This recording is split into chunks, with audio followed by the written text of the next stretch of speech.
În toiul iernii. Oare se mai termină vreodată iarna asta? Se întrebă Jennifer, privind pe fereastră la pătura de zăpadă proaspăt așezată. La început, când a nins prima oară, a fost frumos, dar acum... Of! Oare când vine primăvara? Suntem în februarie și mi se pare așa de mult până atunci. Se apucă să frământe din nou aluatul pentru pâine. Deodată îi veni o idee.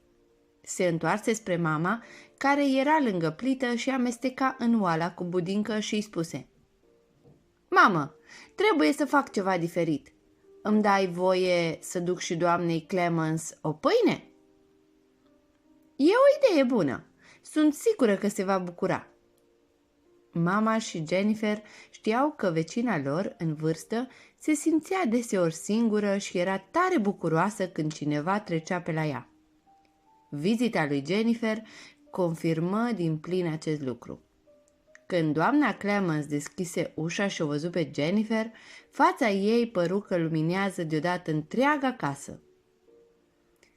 Intră! O invită ea înăuntru. Hai, stai jos puțin! Mă duc să pregătesc un ceai.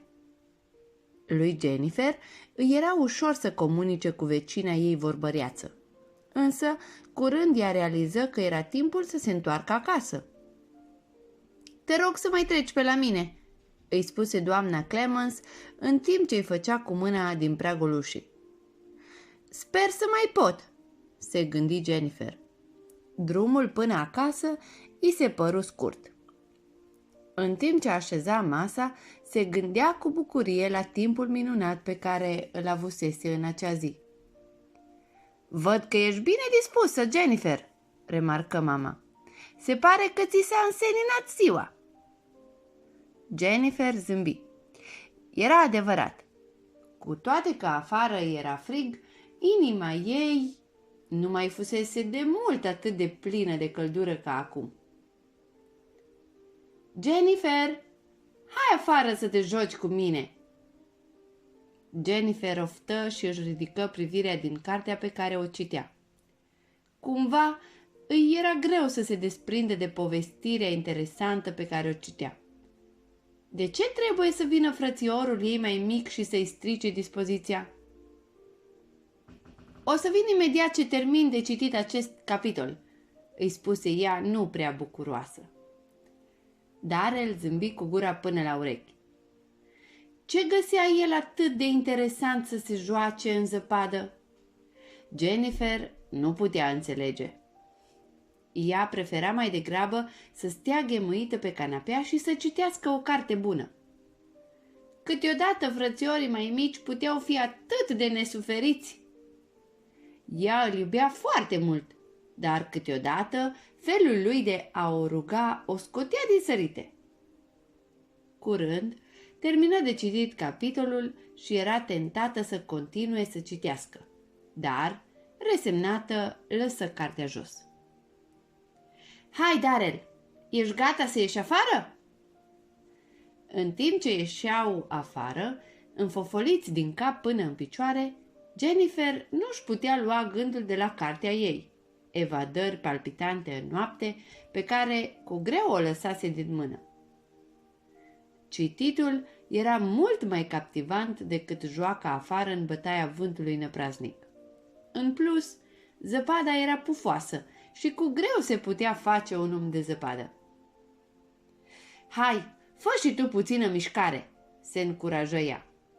Chiar dacă nu e prea distractiv pentru tine, totuși, fă-o de dragul lui Darrell.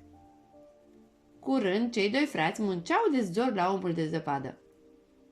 Tot ce mai avem nevoie acum sunt ochii și nasul, exclamă Darrell. Cred că putem folosi niște pietre pentru ochi, spuse Jennifer. Și o voi întreba pe mama dacă nu ne dă un morcov pentru nas. Imediat după aceea, Jennifer intră în casa caldă și îmbietoare. E frumos din partea ta că te joci cu Darrell, îi spuse mama, întorcându-se spre ea. După expresia feței tale, aș spune că și ție îți place să te joci afară. Da, așa este. Poate chiar mai mult decât să citesc. Jennifer zâmbi când văzu surprinderea de pe chipul mamei. Știu cât de mult îți place să citești. Înseamnă că te bucuri foarte mult să te joci afară. Cred că ai dreptate, recunoscu Jennifer. Se pare că mă simt mult mai bine când fac ceva pentru alții. Câteodată nu prea am chef, dar mai apoi sunt foarte fericită. Știu ce vrei să spui, aprobă mama. Cred că Dumnezeu ne-a creat astfel pentru a învăța să nu fim egoiști. Ai observat că oamenii cei mai fericiți sunt aceia care îi ajută tot timpul pe alții? Seara, când mătura podeaua, Jennifer avea multe lucruri la care să mediteze. Mă gândesc că nu va fi atât de urât până va trece iarna. Am destul de multe lucruri bune de făcut. Îi plăcea să ajute pe cei din jurul ei și mulțumea lui Dumnezeu pentru asta.